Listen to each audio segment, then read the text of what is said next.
Hello అండి. ఈ వీడియోలో మనం 2025-26 గాను డిప్లొమా కోర్సెస్ అండి. ఎవరైతే బైపీసీ కంప్లీట్ చేసి medical related diploma courses join అవుదాం అనుకుంటారో వాళ్ళకి నోటిఫికేషన్ రిలీజ్ అయిందండి. ఆ నోటిఫికేషన్ గురించి మనం కంప్లీట్గా డీటెయిల్గా తెలుగులో చూద్దామండి. సో మనకి టోటల్గా 16 టైప్స్ ఆఫ్ డిప్లొమా కోర్సెస్ అవైలబుల్గా ఉన్నాయండి బైపీసీ స్టూడెంట్స్కి. For example diploma in lab technician, ఇది అందరికీ తెలిసిందండి. డిప్లొమా ఇన్ రేడియాలజీ, అలా 16 రకాలమైన డిప్లొమా కోర్సెస్ అనేది అవైలబుల్గా ఉన్నాయండి. సో ఈ 25-26 గాను ఈ డిప్లొమా కోర్సెస్కి ఎలాంటి కౌన్సిలింగ్ ఉండదండి, ఎప్పుడు కౌన్సిలింగ్ ఉండదండి. దీనికి జస్ట్ ఇంటర్మీడియట్ మెరిట్ బేసిస్తోనే మీకు కౌన్సిలింగ్ అంతా అంటే ప్రాసెస్ అంతా చేస్తారు. ఎవరికైతే మెరిట్ ఎక్కువ ఉండదో వాళ్ళకి అడ్మిషన్ ఇస్తారండి, మెరిట్ తక్కువ వాళ్ళకి తగ్గిపోతూ ఉండిద్దండి. సో ఇక్కడ మనకి బోత్ గవర్నమెంట్ కాలేజెస్ ఉంటాయి, ప్రైవేట్ కాలేజెస్ ఉంటాయి. ఈ రెండింటికి మనకి అడ్మిషన్ ప్రాసెస్ ఎలా ఉండేది చూద్దామండి. అండ్ అండ్ ఈ సైట్ అండి, మనం ఇది ఎలా ఉంటుంది అంటే Andhra Pradesh state allied and health care profession council వాళ్ళు ఇది మనకి కండక్ట్ చేస్తారు, విజయవాడ వాళ్ళు కండక్ట్ చేస్తారండి ఈ ప్రాసెస్ అంతా. సో దీనికి మనకి ఫీజెస్ చూసుకుంటే అండి మీరు, సో ఫస్ట్ ఇయర్ ఫీజు వచ్చేలాకి మీకు 6,000 ఉండిద్ది, అదర్ ఫీజెస్కి వచ్చి 1,500 ఉండిద్దండి. అలానే సెకండ్ ఇయర్ వచ్చేలాకి మీకు 6,000 plus 1,500 other fees and exam fees 1,500 ఉండిద్ది. అదే ప్రైవేట్ ఇన్స్టిట్యూషన్స్ అండి, చాలా రకాల ప్రైవేట్ కాలేజెస్ ఉన్నాయి. వాటికి వచ్చేలాకి మీకు ట్యూషన్ ఫీజు వచ్చేలాకి 14,500 ట్యూషన్ ఫీజు ఉండిద్దండి. స్పెషల్ ఫీజు వచ్చేలాకి 3,500 ఉండిద్దండి. అదర్ ఫీజెస్ వచ్చి 1,500 ఉండిద్ది. అలా ఫస్ట్ ఇయర్ మొత్తం మీరు చూసుకుంటే 20,000 దాకా అయిద్దండి first year. Second year 22,000 అయిద్దండి.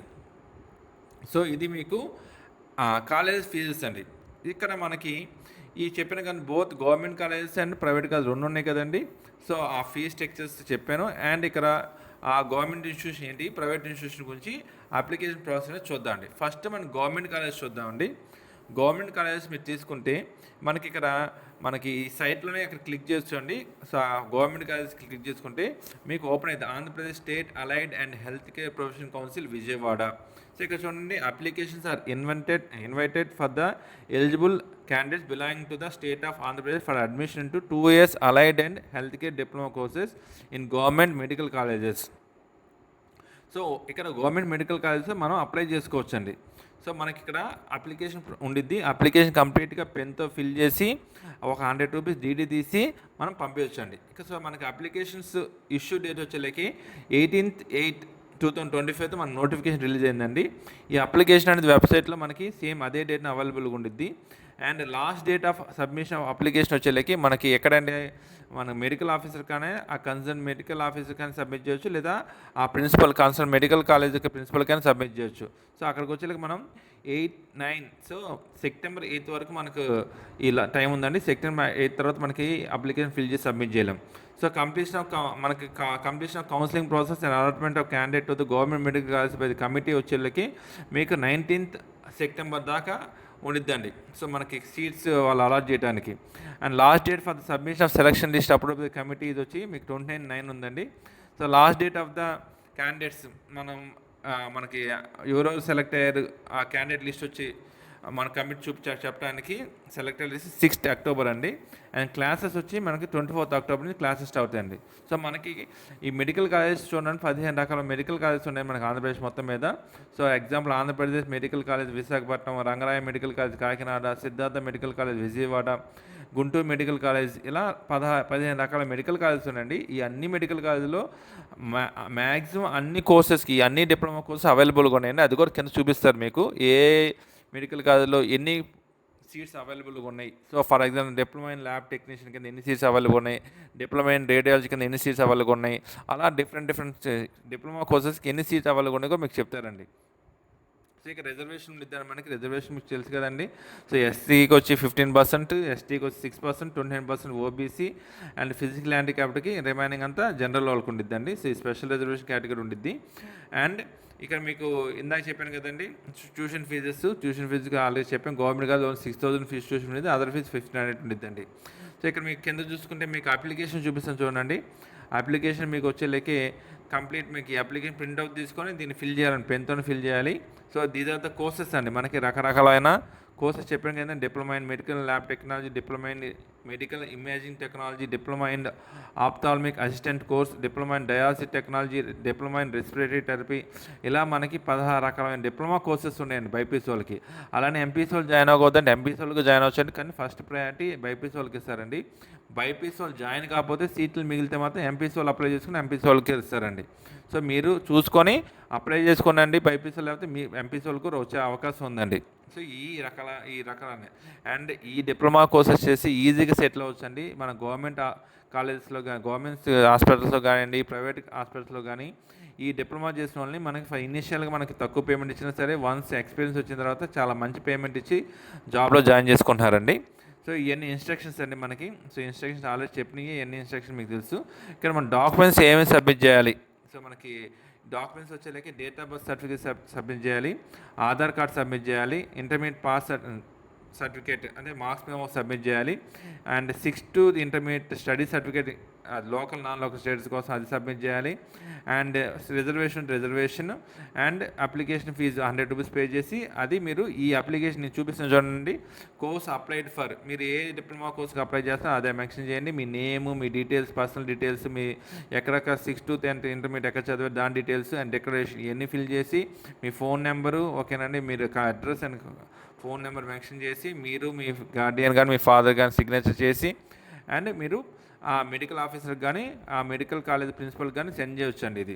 And ఇక్కడ నేను చూడండి, ఇందాక చెప్పాను కదా, ఈ 15 మెడికల్ కాలేజెస్లో ఎన్నెన్ని సీట్స్ అవైలబుల్ అనేది ఇక్కడ లిస్ట్ చూపిస్తున్నాను మీకు.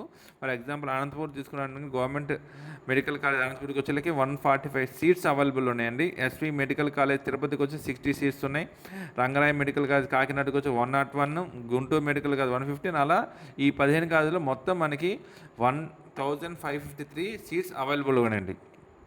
సో ఇది వచ్చేలాగా గవర్నమెంట్ అండి. నెక్స్ట్ వచ్చి ప్రైవేట్ కాలేజెస్ అండి. ప్రైవేట్ కాలేజెస్ అయితే డిస్ట్రిక్ట్ చాలా ఉన్నాయండి ప్రైవేట్ కాలేజెస్.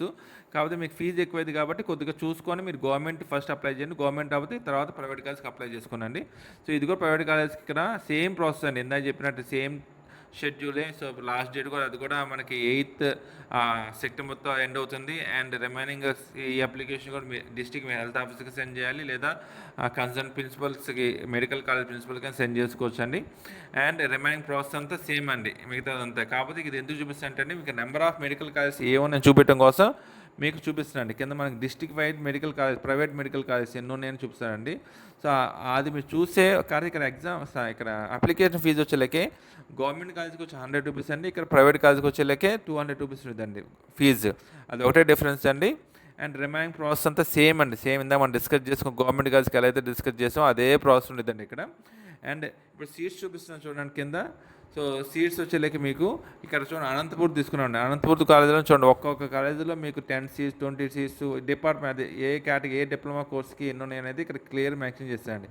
సో ఒక అనంతపూర్ డిస్ట్రిక్ట్లోని ఎన్ని అవైలబుల్ చూడండి. అలా ప్రతి ఒక్క డిస్ట్రిక్ట్ అండి, గుంటూరు కానివ్వండి, విజయవాడ కానివ్వండి, కాకినాడ కానివ్వండి, రాజమండ్రి కానివ్వండి, ఇలా రకరకాల కాలేజ్. రాజమండ్రిలో చూడండి ఎన్ని కాలేజీలు ఉన్నాయి రాజమండ్రిలో మీకు చూస్తుంటే చూడండి మీకు ఎన్ని రాజమండ్రి కాలేజెస్ అండి.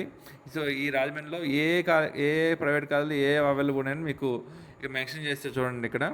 సో దాన్ని బట్టి మీరు ఆ కాలేజెస్లో జాయిన్ అవ్వచ్చండి మీరు, ఓకేనండి. అండ్ ఈ కాలేజెస్ ఫీజెస్ కానీ ఏమైనా డౌట్స్ ఉంటే నాకు కమెంట్ సెక్షన్లో అడగండి. ఆ ఫీజెస్ స్ట్రక్చర్ కానివ్వండి దానికి ఏందనేది నేను చెప్తానండి. సో ఇక్కడ మనకి ఎగ్జాంపుల్ ఈస్ట్ గోదావరిలో Konaseema institute of medical sciences ఉందండి అమలాపురంలో.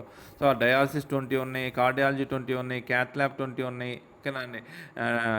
డిప్లొమా ఇన్ ల్యాబ్ టెక్నీషియన్ ఉన్నాయి, ఇలా ఆల్మోస్ట్ అన్ని డిప్లొమా కోర్సెస్ ఈ Konaseema institute of medical science ఉన్నాయండి. అలానే బులినేని మెడిస్కిల్స్ మెడికల్ ఇన్స్టిట్యూషన్ రాజమండ్రిలో ఉందండి. కార్డియాలజీ 25 ఉంది, క్యాత్ ల్యాబ్ 25 ఉంది, అలా డయాలసిస్ 20, ఇలా అన్ని కోర్సెస్ అవైలబుల్ అండి. సో మీరు ఏమైనా ఇంట్రెస్ట్ ఉంటే మాత్రం మరి ఎంసెట్ క్వాలిఫై అవ్వలేదు నేను ఏం చేయాలని డౌట్ ఉంటే మాత్రం దీన్ని ఈజీగా జాయిన్ అయిపోండి. ఫస్ట్ 2 years కాబట్టి మీకు జాయిన్ అయితే మీకు ఐడియా వచ్చిందండి. ఆ తర్వాత మీకు ఓకేనండి మీకు ఇంకా ఫర్దర్గా చేసుకుంటే అప్పుడు మీరు డిగ్రీ కూడా చేసుకోవచ్చండి. డిప్లొమా అయిపోయిన తర్వాత డిగ్రీ కూడా చేసుకోవచ్చు. దాని రిలేటెడ్ వీడియో చేసి నేను ఆల్రెడీ. మీరు ఏమైనా ఉంటే బీఎస్సీ చేసుకోవచ్చండి. బీఎస్సీ ఇన్ ల్యాబ్ టెక్నీషియన్ కానీ, బీఎస్సీ ఇన్ రేడియాలజీ కానీ ఇలా చేసుకోవచ్చు. సో డిప్లొమా అయిపోయిన తర్వాత బీఎస్సీ కూడా చేసుకోవచ్చండి, అది కూడా ఉంది మీకు. నేను డిప్లొమా చేసుకోవాలి 2 years అయిపోయిన తర్వాత ఎలా అనుకోవాల్సిన లేదండి. సేమ్ డిప్లొమా అయిపోయిన తర్వాత మనం ఇంజనీరింగ్ ఎలా జాయిన్ అవుతాం, అలానే ఈ డిప్లొమా అయిపోయిన తర్వాత డిగ్రీ కూడా మళ్ళీ జాయిన్ అవుతాం, సెకండ్ ఇయర్ జాయిన్ అవుతాం మళ్ళీ. దాని రిలేటెడ్ ఆల్రెడీ వీడియో చేశాను, అది కూడా చూడండి. ఓకేనండి. సో ఈ డిప్లొమా కోర్సెస్ మీకు ఏమైనా డౌట్ ఉంటే మాత్రం నన్ను కమెంట్ సెక్షన్లో అడగండి, మీకు ఈజీ క్లారిఫై చేస్తానండి. ఓకేనండి. థ్యాంక్ యూ అండి.